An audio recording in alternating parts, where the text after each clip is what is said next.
Hello students, आज का हमारा टॉपिक है माइनर्स एंड कोफैक्टर्स। ये 4th चैप्टर का आपका लेक्चर 5 है। चैप्टर है डिटर्मिनेंट्स। तो शुरू करते हैं माइनर की डेफिनेशन से। Minor of an element A I J of A determinant. एक डिटर्मिनेंट के अंदर कोई एलिमेंट है ए आई जे, आप हर एक एलिमेंट का माइनर निकाल सकते हैं।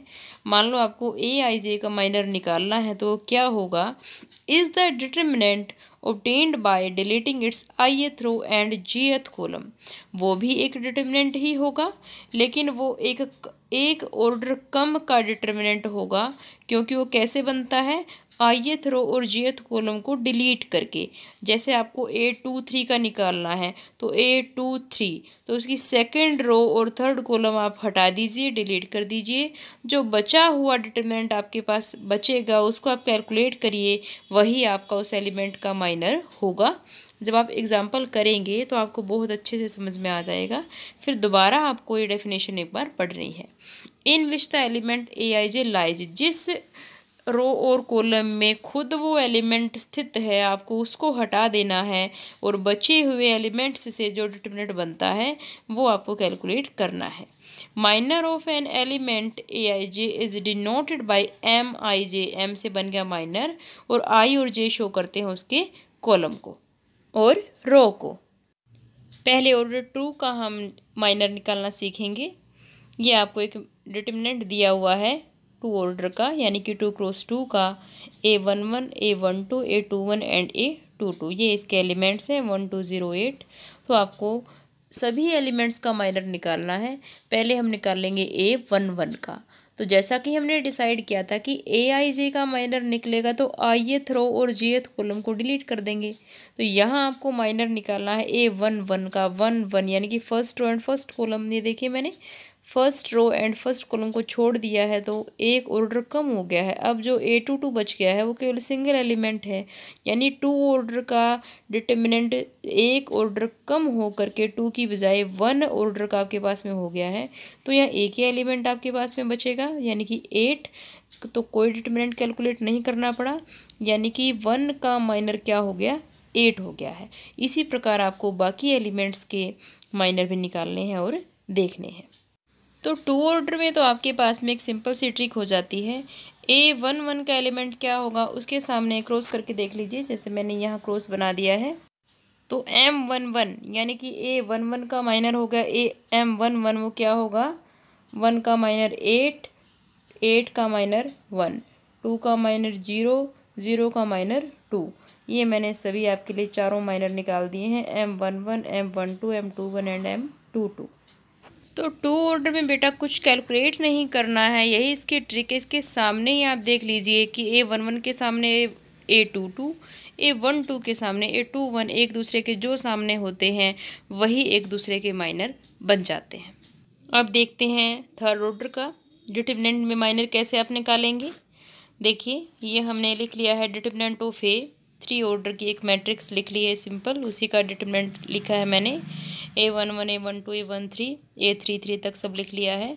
अब इसमें मैंने जिस एलिमेंट को सर्कल किया है यहाँ A22 को, तो A22 का माइनर आप निकालना चाहते हो तो वही रूल A22, यानी कि 2 मतलब second row and second column को डिलीट कर दीजिए। ये इसकी सीधे में भी आप कह सकते हैं।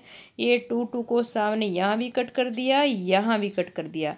तो जो मैंने ये हाईलाइट कर दिए हैं 4 एलिमेंट आपके पास में बच गए हैं। क्या बचा, A11, A13, A31 and A33। ये चारों मैंने डिटर्मिनेंट के रूप में लिख लिए हैं। अब आपको समझ आया होगा कि पहले डिटर्मिनेंट क्या था, ऑर्डर क्या था, 3 क्रॉस 3। अब नए डिटर्मिनेंट का ऑर्डर क्या हो गया है, 2 क्रॉस 2। 3 से 2 हो गया है, यानी एक ऑर्डर कम हो गया है। यही हमने कहा था माइनर। माइनर मतलब छोटा कर देना। किसको छोटा करना है, ऑर्डर को। थर्ड ऑर्डर से आप ले गए हो इसको सेकंड ऑर्डर पे, तो A22 का माइनर हो गया है M22। ये बन गया है डिटर्मिनेंट। सिंपल पहले की तरह इसको इससे मल्टीप्लाई करके इसमें से माइनस कर देना है और आपके पास में A22 का माइनर निकल करके आ जाएगा। एक एग्जाम्पल की हेल्प से करके देखते हैं। एग्जाम्पल 19 आपके NCERT बुक से। Find the minor of element 6 in the determinant. ये डिटर्मिनेंट दिया हुआ है डेल्टा। ये 6 का माइनर आपको निकालना है। पहले हम देखेंगे 6 किस पोजीशन पे है, second row and third column 2 3, यानी कि ये एलिमेंट है A23, तो इसका माइनर होगा M23 और वही आपको निकालना है। तो M23 के लिए आप किसको डिलीट करेंगे करके देखें।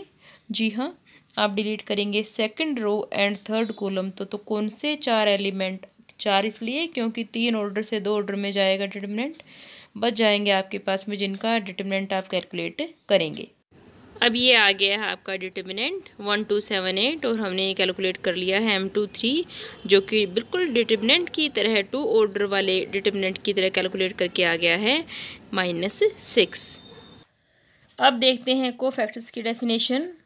Cofactor of an element Aij is denoted bye Aij capital, यहाँ कैपिटल ए का यूज़ होगा, एलिमेंट लिखते हुए स्मॉल ए का यूज़ होता है, एंड इज़ डिफाइंड बाय, और कैसे बनता है कोफैक्टर, ये माइनर की हेल्प से ही बनता है। जो माइनर आपने निकाल दिया है उसी का ही नेगेटिव या पॉजिटिव लिया जाता है। जैसे आपका माइनर 6 आ गया है तो या तो कोफैक्टर 6 होगा या फिर -6 होगा, या तो उसका निशान सेम रह जाएगा या फिर बदल जाएगा। किस कंडीशन में सेम रहेगा, किस कंडीशन में बदल जाएगा, ये देखिए।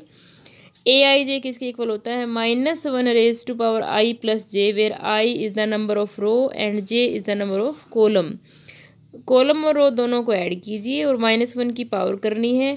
अगर -1 की पावर आपकी इवन आ जाती है तो आपका ये कोफैक्टर हो जाएगा पॉजिटिव ही रहेगा। पॉजिटिव का कहने का मतलब है पहले नेगेटिव है तो नेगेटिव ही रहेगा, पहले पॉजिटिव है तो पॉजिटिव, निशान चेंज नहीं होगा। लेकिन अगर I + j आपका ओड आ जाता है, जैसे 3 5 आ गया है, तो आपका माइनर नेगेटिव हो जाएगा, यानी पहले पॉजिटिव है तो नेगेटिव और पहले नेगेटिव है तो पॉजिटिव। एक एग्जांपल लेते हैं। Find the minors and cofactors of all the elements. 2 order वाला क्वेश्चन है ये आपका। तो माइनर तो निकालने आपको आ ही गए हैं कि आप क्रॉस करके देख सकते हैं। इसमें 1 का माइनर 3, 3 का माइनर 1, -2 का माइनर 4 एंड 4 का माइनर हो जाएगा -2। ये सभी माइनर्स आ गए हैं आपके 3, 4, -2 एंड 1। चलिए अब माइनर्स की हेल्प से कोफैक्टर्स बनाते हैं। तो Aij इक्वल होता है -1 की पावर I + j और इंटू Mij, यानी कि Mij वही का वही भी रह सकता है कोफैक्टर में और उसका निशान बदल भी सकता है। निशान कब बदलना है, जब -1 की पावर ओड आ जाएगी। तो ओड के यहाँ केसेस क्या क्या हैं, M12 एंड M21, क्योंकि 12 और 21 दोनों का जोड़ 3 यानी कि ओड हो जाएगा। M11 और M22 में कोई बदलाव नहीं होगा, ये बिल्कुल सेम रहेंगे। तो A11 और A22 तो सेम माइनर जैसे आ गए हैं 3 और 1, और A12 और A21 के लिए आपका निशान बदल गया है, 4 की जगह है -4 और -2 की जगह हो गया है 2। ये है आपका कोफैक्टर निकालने का मेथड। ये है भैया आपका example 22। Find the minors and cofactors of the determinant and then prove the given condition. सभी माइनर्स और कोफैक्टर्स आपको खुद निकालने हैं और फिर यहाँ से मैच करने हैं। ये मैंने M11 और A11 का एक करके भी दिखा दिया है आपके लिए, आप सभी खुद निकालें और मैच करें। ये बचे हुए आपके कोफैक्टर्स हैं और माइनर्स भी हैं इसमें साथ में, ये और भी हैं कुछ, सारे इसमें निकले हुए हैं। अब चलते हैं हम गिवन कंडीशन की तरफ। कंडीशन क्या है, A11, स्मॉल a11 और कैपिटल A11, यहाँ से देख करके आप इनका डिफरेंस समझें, बोलने में वही सुनाई देता है। A11, A31, A12, A32, A12, A13, A33, इसका आपको ऐड करके निकालना है। तो इस जो small A11, small A12, small A13 है, ये तो हैं आपके एलिमेंट्स जो आपको यूँ के वहाँ से उठा लेने हैं, और जो कैपिटल में लिखे हुए हैं ये हैं आपके कोफैक्टर्स। दिए हुए इन सभी की मल्टीप्लाई करके ऐड करके आपको कैलकुलेट करना है और ये आपका 0 के इक्वल खुद ही प्रूव हो जाएगा। यहाँ से आपको कुछ एनालिसिस भी करना है, कुछ सीखना है आपको यहाँ से। ये कंडीशन आपने अभी प्रूव की है। इसमें अगर आप ध्यान से देखेंगे तो A11, A12, A13 स्मॉल वाले ये एलिमेंट्स हैं जो फर्स्ट रो से बिलोंग करते हैं सभी के सभी, और जो को फैक्टर्स हैं जो मैंने रेड कलर से लिखे हुए हैं A31 A32 A33, ये बिलोंग करते हैं थर्ड रो से। देखिए एलिमेंट्स आए हैं फर्स्ट रो से और को फैक्टर्स आए से थर्ड रो से। ऐसे अगर आप सम ऑफ प्रोडक्ट करेंगे मल्टीप्लाई करके तो वो ऑलवेज आपका ज़ीरो होगा। अगर एलिमेंट लेंगे आप डिफरेंट रो से और को फैक्टर्स लेंगे डिफरेंट रो से, then the sum of products will be zero always. लेकिन अगर एलिमेंट्स और को फैक्टर्स आप दोनों ही सेम रो से ले लेते हैं तब क्या होगा, तब सम ऑफ जो प्रोडक्ट्स आपका होगा वो इक्वल हो जाएगा डिटर्मिनेंट ऑफ दैट मैट्रिक्स, यानी कि डेल्टा के इक्वल वो आपका आ जाएगा। और डिटर्मिनेंट निकालते हुए आपने यही मेथड यूज़ किया है, आप यहाँ केवल उसका एनालिसिस कर रहे हैं। आप यही कर चुके हैं, आप जो एक्सपेंड करते थे किसी भी रो या किसी भी कॉलम से, वास्तव में आपने इसी मेथड से वहाँ पर डिटर्मिनेंट अपना निकाला है। ये मैंने आपका अलग अलग रो और कॉलम से करके दिखा दिया है, तीनों में दैट इज़ और करके लिखा हुआ है। अलग अलग रो और कॉलम मैंने इसमें यूज़ किए हैं। हम किसी से भी एक्सपेंड करके अपना डिटर्मिनेंट निकाल सकते हैं। अब देख लेते हैं remarks minors and cofactors related. Number 1, minor of an element of a determinant of an order, जहाँ n ग्रेटर देन रहेगा 2 से, क्योंकि 1 के लिए आप माइनर नहीं निकाल पाएंगे, वो तो जीरो ऑर्डर का ही हो जाएगा। Is the determinant of order n-1, मतलब अगर गिवन ऑर्डर आपको n होगा तो माइनर का ऑर्डर होगा n-1। 4 है तो 3, 3 है तो 2, 2 है तो 1। ये सेकंड और थर्ड में मैंने आपके पॉइंट में वही के वही रिमार्क लिख दिए हैं कि अगर आप सेम ले लेते हैं एलिमेंट्स और को फैक्टर सेम रो या सेम कॉलम से लेंगे तब वो निकल जाएगा डिटर्मिनेंट। और अगर आप सम ऑफ प्रोडक्ट्स निकालते हैं लेकिन आपने एलिमेंट और को फैक्टर अदर रो या कॉलम से लिए हुए हैं, डिफरेंट लिए हुए हैं, then their product will be zero. अब ये है आपका होमवर्क एक्सरसाइज 4.4। माइनर्स और को फैक्टर्स आपको निकालने हैं और आगे आपको इनकी हेल्प से ही निकालना है डिटर्मिनेंट। और एक है आपका बेटा MCQ क्वेश्चन, सॉल्व करें और मुझे स्नैप भेजें। Thank you.